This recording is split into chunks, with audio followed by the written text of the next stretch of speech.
Welcome into the Boardroom Podcast. I'm Ward 6 Alderman Ben Piper. I'm Chad Wicker, Ward 4. What's going on, man?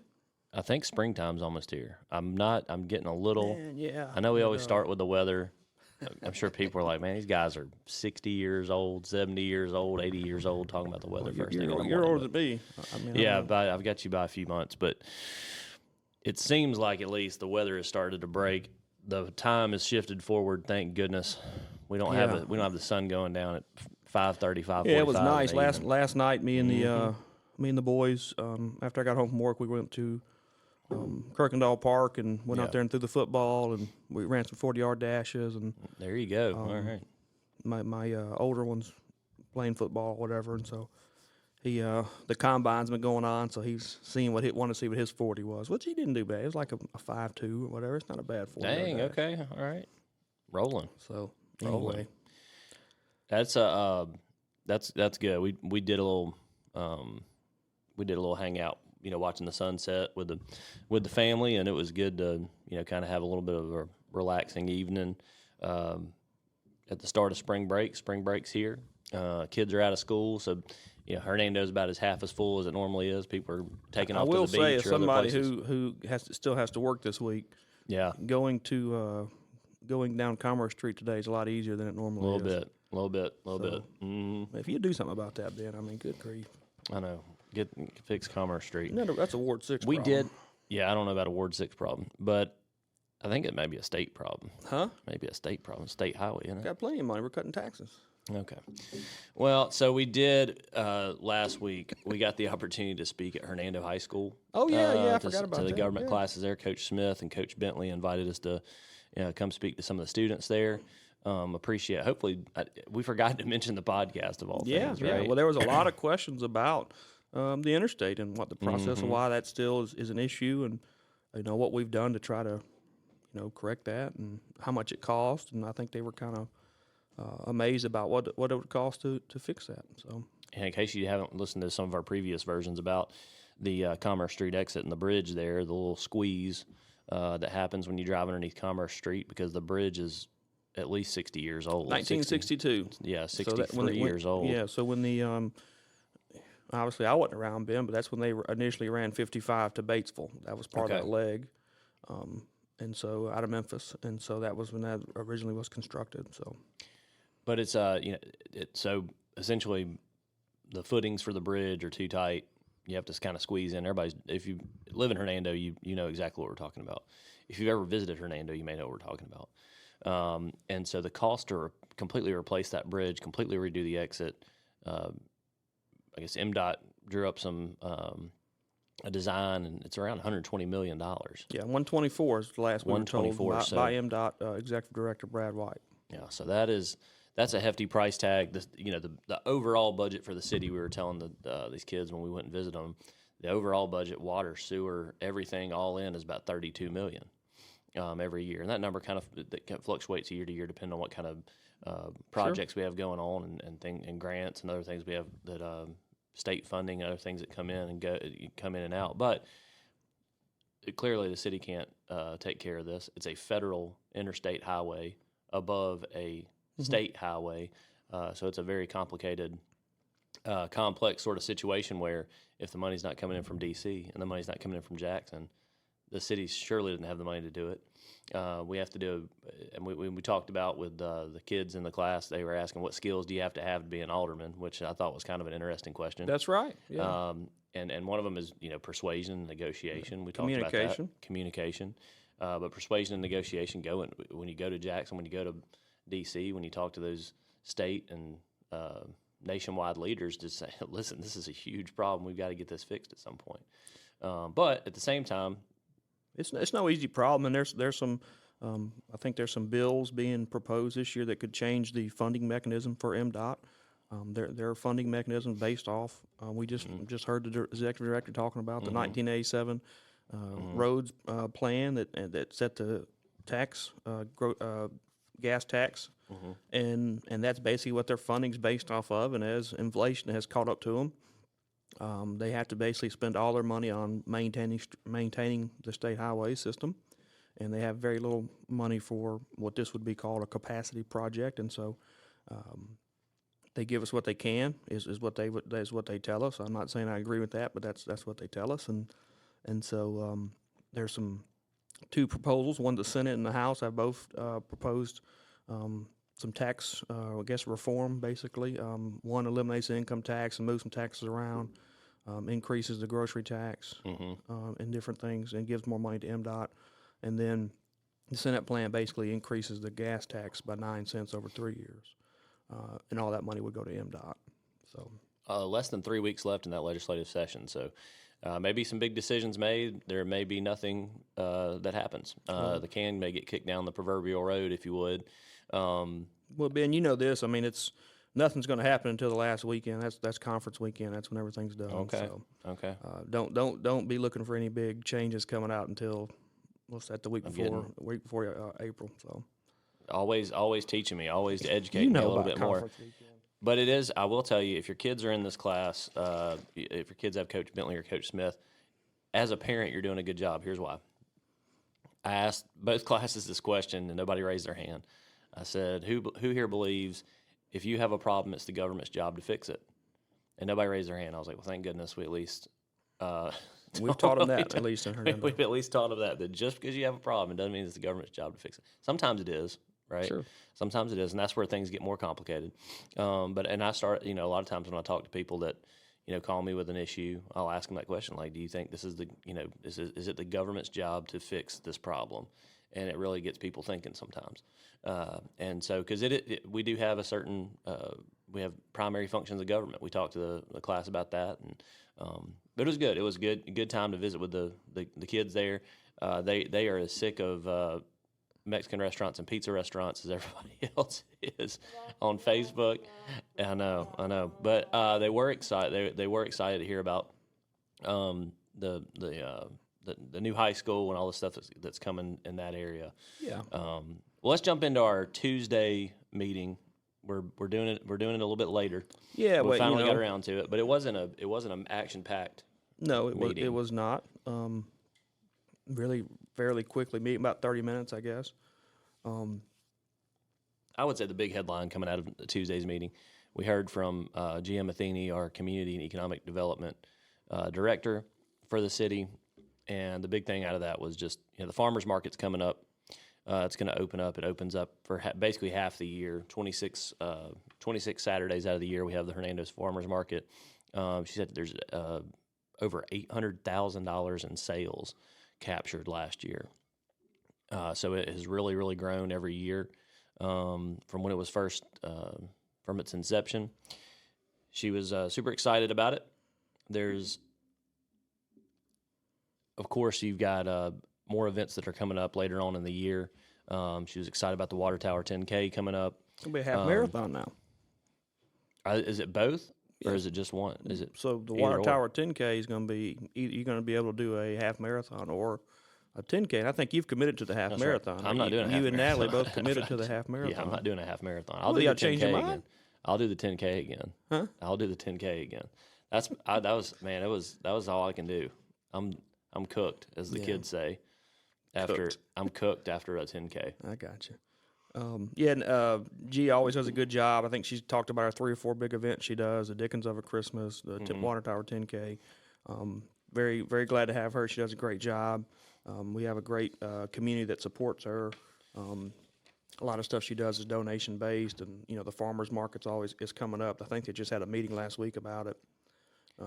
Yeah, there was. I think she said there was over 70 prospective and current vendors that came to that. Like, and I believe she said that they've got some national recognition for that magazine or something. There is something. She didn't mention this during her presentation, but this is something that I know that's happening. And Dickens of a Christmas is a ways off, right? But it's always been in one of those first weekends in November. Yeah. But they're actually moving it this year to later in November. Are you sure? Okay. You heard about this? No. I thought it was stuck. It was stuck on that date. It's not stuck anymore. It's not stuck anymore. So they're going to be moving it to the November 22nd weekend. Okay. Before Thanksgiving. Part of it is because there's no Ole Miss or Mississippi State home game. Neither team plays. Yeah. They both have a bye week before the Egg Bowl, which is the next week. It frees up a lot of people that would normally go do that. Yeah. Maybe be a little cooler this time. A little cooler, might be a little more holiday magic in the air. I don't know. And it also kind of coincide with the start of like the Black Friday week and some of those things. So I think they talked to some of the some of the businesses around town, and like they were real supportive of the idea, and so I think they're gonna actually move it. So that's a little bit of breaking news for you. I don't know if I'm supposed to break it, but I just did. So it is what it is. We did have. We are looking at. I know people asked me about this because it was in my ward. They asked about a construction easement at the corner of McIngvale and Pleasant Hill. So that's tied to, I think we talked about that quite a bit when, there's a gas station that was scheduled for that intersection. There's a temporary traffic signal that'll be going in there. So that's the explanation for the construction easement that'll be going on there. The county's paying for a portion of it. I think the city's paying for a portion of it because we own part of the intersection, but not all of the intersection. Yeah. So that's what's going on there. That should be in place well ahead of the high school opening up. And while we're talking about the intersection, I've got nothing but positive feedback from the signage and things like that. I think that has slowed down on some of the accidents there. Have you heard similar feedback? I have not. I have not heard of any really significant accidents since that's happened. So it does seem like that definitely did the trick. And we saw a preliminary drawing of the roundabout that's being designed for Green T and McIngvale. So we hopefully have that done before school starts. I think that's the plan. That's the goal. Also, at this meeting, I think we finalized the construction or the contract to do McIngvale Road from 69 to Pleasant Hill, and that's should be done before school starts. We did learn when we were speaking at the high school. We talked to Coach Case. I call him Coach Case because he was my baseball coach, but Principal Case now, Mr. Case. They're going to have a grand opening July 24th for the school. So we got to have it done by then. The road will be done by then. I spoke with some of the engineers. They are committed to having it done before then. Yeah. So teachers will probably be moving sometime in June, I would think. Yes. Now, when teachers in the school are moving items from the old high school to the new high school, it's probably going to be it's going to be in the middle of the construction process. So it's going to be a little just. Any teachers that are listening, administrators that are listening, know that that's coming. We will be in the process of getting that done. It's just it's just the nature of the beast of trying to get that taken care of this spring and this summer as quickly as possible. But I think end of June, early July, that paving project will be completed. Okay, good. From what I've been told. Yeah, so that'd be good. Maybe perfect timing then. Might have a few weeks of driving on it before that open house. I want to mention one thing. My Adam Clark, who's a friend of mine and was my planning commissioner, he had approached me last year and said he was going to want to come off once the term was over with. And so after I didn't have an opponent, I went ahead and asked him if he's okay if he would come off now so we can get somebody else trained up. And so he said he had no problem with that, and appointing Andy. She's another resident of Ward 4, and a young lady's got a growing family and husband, so she's going to be a good addition, I think, there. And I just want to thank them both for that's a thankless job, being on the planning commission, and serving their community in that role. You don't make very much money, and you get to listen to people complain a lot of times. And so she's excited about doing it. So glad to have her, and really thank Adam for his service to the city there for those three and a half years, almost 4 years. Yeah, those are really I know people that feel like the aldermen sit through a lot of meetings and we get a lot of phone calls, and we certainly do. But the planning commissioners, they have some really long meetings. Yes. And they do a lot of and Ben, hashing out of a lot of details. I served down there 4 years before I was alderman. A lot of times there's a lot of, I guess technical is not the right word, but a lot of kind of minutia that you're going through because you're really at the beginning stages of a development, or what you're really trying to do is try to knock out some of the issues so the Board of Aldermen don't have to really kind of address them to kind of speed up the process, really what you're trying to do. And so it can be very cumbersome and time consuming to do that. But we have a good planning commissioner. All 8 members there do a good job. So shout out to those guys. We know a lot of them, and they do a good job for the city. Absolutely. There was something you mentioned really quickly. I want to go back into it. There is a an early design for the roundabout at Green T and McIngvale. Sure. So if you know where this is, if you know where the Gatorade Field House is, the intersection that's closest to that, and it's close to 269. From everything that we understood, MDOT highly recommended a roundabout there, which has been kind of their MO here lately. It will be I guess a 2-lane roundabout in the north and southbound lanes to get onto Green T and to keep going down McIngvale. And then I think east and west there's only 1 lane that comes and goes. You have to kind of look at it to sort of understand what I'm saying there, but it should be another nicely designed roundabout, kind of like we had at the I think from what Joe Frank said, it's very similar size to the one at 51 and Oak Grove, similar size. But I think there's a lane that's being added. Yeah, going to have an extra lane to help with the truck traffic. I think that was a recommendation of our good friend Cecil Sal. Okay. Longtime engineer, retired. He's big in the FCA. I think he ran into Joe Frank somewhere, or maybe suggested that, and so that's a good idea. He was an engineer for a long time. So I'm hopeful that that all that can be done before the school opens. Yeah, that'd be great.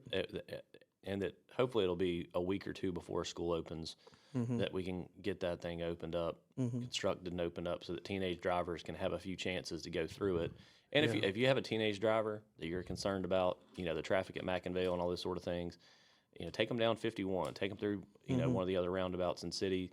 Try to get them in some situations, and driving with them, I would think, to just sort of get them used to. I know there was a lot of, caution or concern about the one at 51 in Oak Grove, but I've heard nothing but positive. I think it's really worked well. It keeps the traffic moving. We don't no longer have to have a law enforcement officer there directing traffic in the mornings.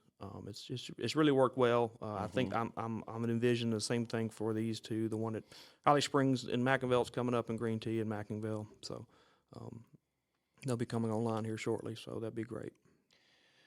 Well, let's talk about there's another big thing that's been going on. I think you and I have both, kind of sounded off on it a little bit, is the redistricting of District 1 and the redistricting of DeSoto County at the state level. The state legislature voted to approve a map that would change District 1 that includes Hernando, and it would stretch from Hernando all the way to Clarksdale, Mississippi, Quitman County, Senatobia, Tunica County. There's a lot. It's a massive piece of land just to get the 53,000 or so people from the census in 2020 into a majority-minority district that was required by a court order due to, and I've had people ask me this, why exactly does this happen? The minority population of DeSoto County is around 30% from the 2020 census, but there are no minorities that represent the Senate districts in DeSoto County. That seems to be the intersection or the crux of why we're in this place. That's as simple as I can make it. Yeah, so we've talked about. I think we were one of the first people to bring this issue up. We knew this was coming, so we tried to address it. We talked about it. Just like with the federal legislative body, every 10 years, the state Senate and the state House has to redistrict based on the most recent census. So this based off the 2020 census. They redrew these districts for the 23 election. They did it in 2022. They had a committee that went around the state. I don't know if you went to some of those meetings. I did. They had one down here in Senatobia at Northwest we went to, and there was a very vocal group from DeSoto County that felt like for years now we have gerrymandered our districts to dilute the minority population vote. If you agree with that, that's up to you. If you don't, that's just their position. I don't necessarily agree with that. So this lawsuit that was originally filed had been in the works before the district. They even saw what the district looked like. Right. All right. They knew they were going to sue. Districts were drawn. Elections were held. They then filed a lawsuit, the ACLU, along with a couple plaintiffs from South Haven area, filed a suit that worked its way through the courts. And basically the way this works, a three-judge panel from the Federal Court of Appeals heard the case and did agree that there was some diluting of the population in this area, not just this area, but also around Hattiesburg. And then also, I think around Hattiesburg in the House. Is that correct? There's some House seats that had to be redrawn as well. And so, we knew about this, I think, in October of 24, maybe. No. Well, I mean, honestly, a lot of it goes back to even before that. Yeah. The Senate knew about this and has had discussions about this over a year ago. And so, I can't speak to why they dragged this out and kind of just dropped it out like they did. That's on them. But they took the city of Hernando and basically we did file a resolution. The city officials did to try to keep the Hernando. Hernando basically has three boxes: Hernando East, Central, and West. To keep those boxes together, and they did that. To an extent, there is some slight changes to that, especially at the bottom of Hernando Central and then some of Hernando East. Put that in a district with half of Eudora, parts of Tate, Tunica, Coahoma, and all of Quitman County into one district. That is going to be the new Senate District number 1, which is currently represented by Mike McClendon. He'll have to run in a special election that he'll have to sign up for by the end of May, and then have a primary in August and a general in November. Most likely he'll be running against. And also the current 11th Senate District gentleman by the name of Reginald Jackson, who is a Democrat from Quitman County. They were drawn to the same district. They were the only two that was put together. And so assumedly they'll run against each other in that election. Also, they did some changes to David Parker's district, Senator Parker's district, Kevin Blackwell, Senator Blackwell's district, the gentleman that represented Tate County, Senator Whaley, represents Marshall and Tate County, obviously Reginald Jackson, and so that the whole area has to run in special elections. I don't know anybody in Hernando who is happy with that district. I don't want to speak for other people. I know I'm not happy with the district. I think it is the possibility that there may be some court filing. I think DeSoto County put out a statement saying that they were going to hire an attorney to see if they could, possibly do something. Right. So that what would you want? You want to say something about it? Yeah, I would just say, I think that it's not just people in Hernando that are upset about it. I think you could look at. I don't know if there's an alderman in Clarksdale that has a podcast, but if they did, I think they're councilmen in Clarksdale. Yeah, councilman in Clarksdale, excuse me. But I would think that they probably have some of the same concerns that people in Hernando have. Yeah. Is that how is somebody if somebody from Hernando gets elected, they don't understand the issues in the Delta. Just like in Hernando, we're saying if somebody from the Delta gets elected, they don't understand what's going on in Hernando. Hernando's explosive growth. There's all these things that are going on. The city's growing and thriving, and some of these Delta towns are kind of slowly getting depleted. So how can someone really understand what these challenges are and what? Well, same deal for them, right? It will be a very, very challenging role for whoever gets that job to balance the priorities of the district and say, this is what this district wants. It's going to be it's going to be fairly divided, really.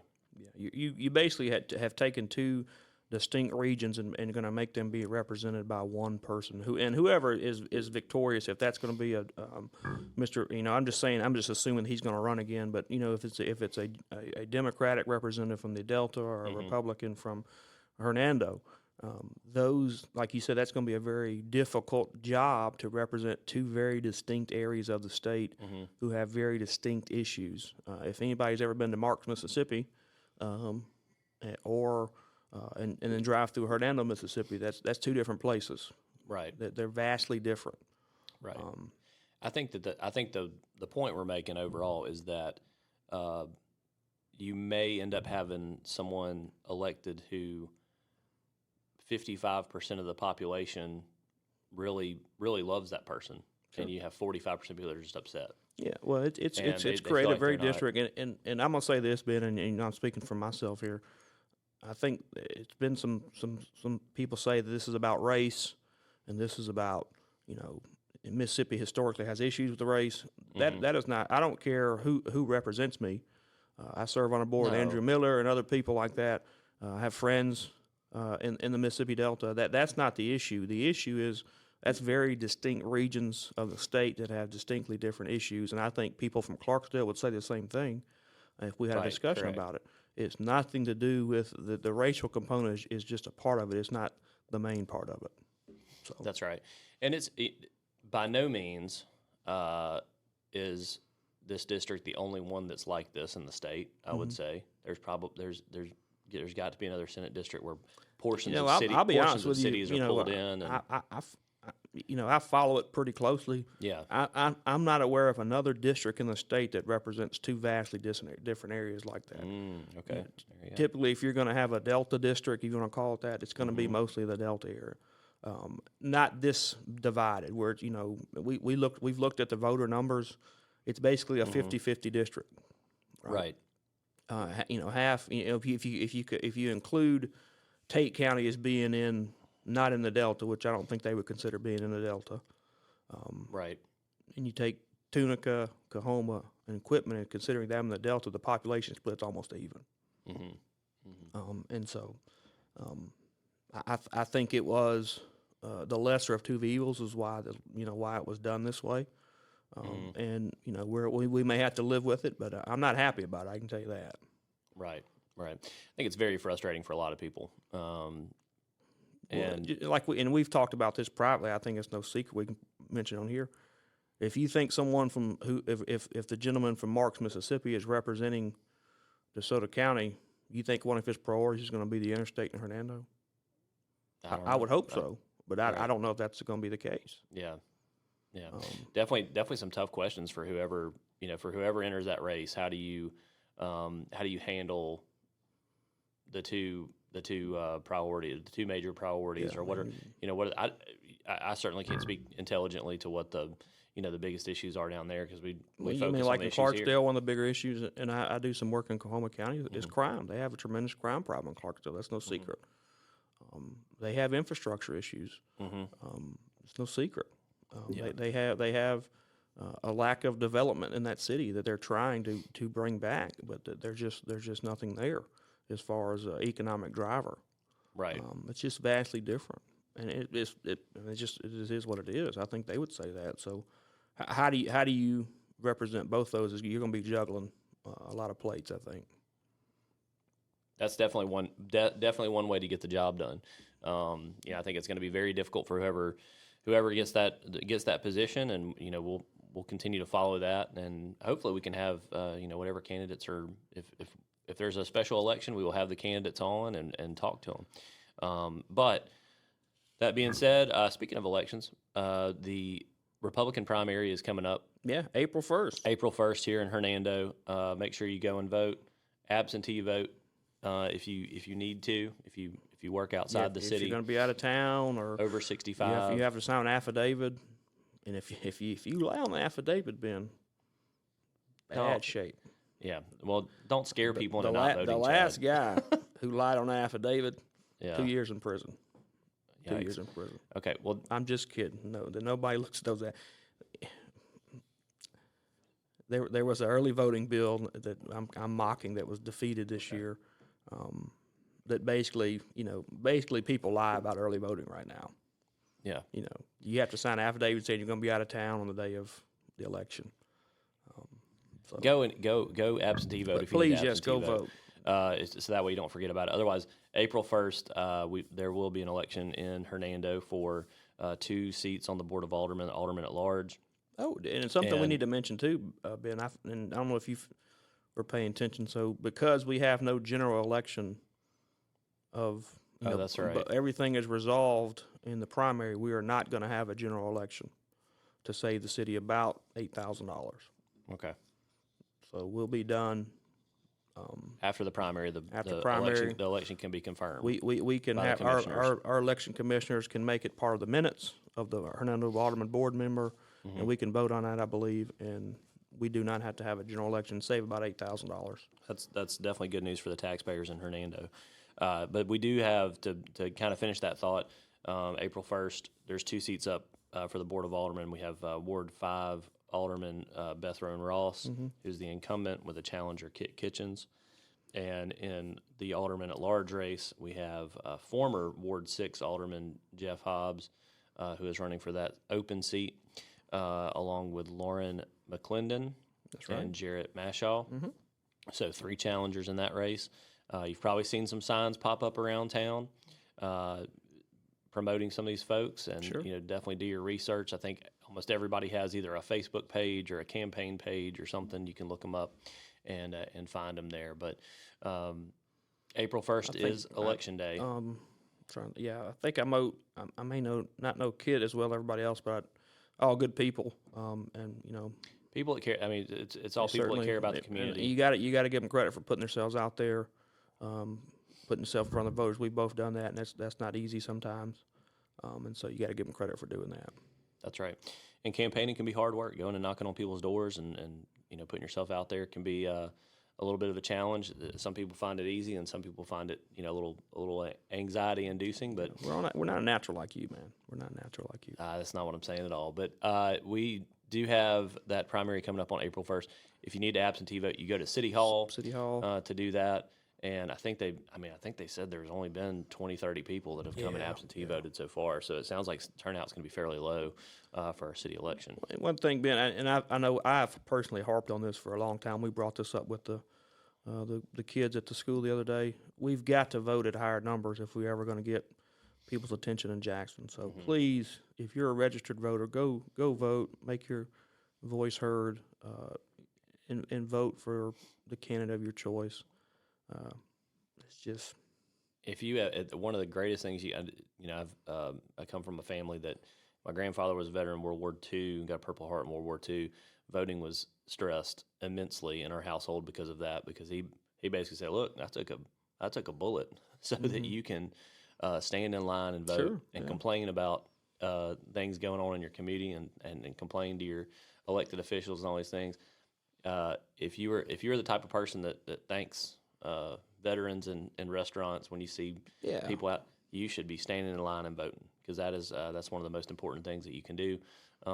It takes 5 minutes at City Hall to do absentee. I mean, it's in and out process, and again, we've got to vote. We've got to make our voice heard. We've got to vote in these city and county elections and state elections to. If you're not sure what ward you're in, you can go in the city. We did City change Hall, in the boardroom there. There are maps where you can see which ward you're in. If you're in Ward 1 or 2, you are voting at the Gale Center. That's correct. If you're in Wards 3 and 4, correct, you're at the Victory. No.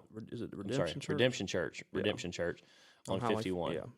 If you're in Wards 5 or 6, you're at Colonial Hills Church on Monteith Avenue. So that will be. There will probably not be a lot of foot traffic on those days either. But get in there and vote. I want to say last in 2021 there was about 3,000. You gonna be out there shaking a sign? I will not be out there shaking a sign. I did already take the day off from work, so I'm just keeping my day off from work. I think my wife and I will probably get up and eat a really good breakfast somewhere, or some kind of brunch or something, and then go vote and then enjoy our afternoon and just kind of take it easy for a day. So it'll be fun. All right, I think that's all we have this week. Not a huge packed meeting, but definitely some important things going on. Continue to keep your ear to the ground on anything that's going on in Hernando. But for now, I'm Ward 6 Alderman Ben Piper. I'm Ward 4 Alderman Chad Wicker. Thanks for listening.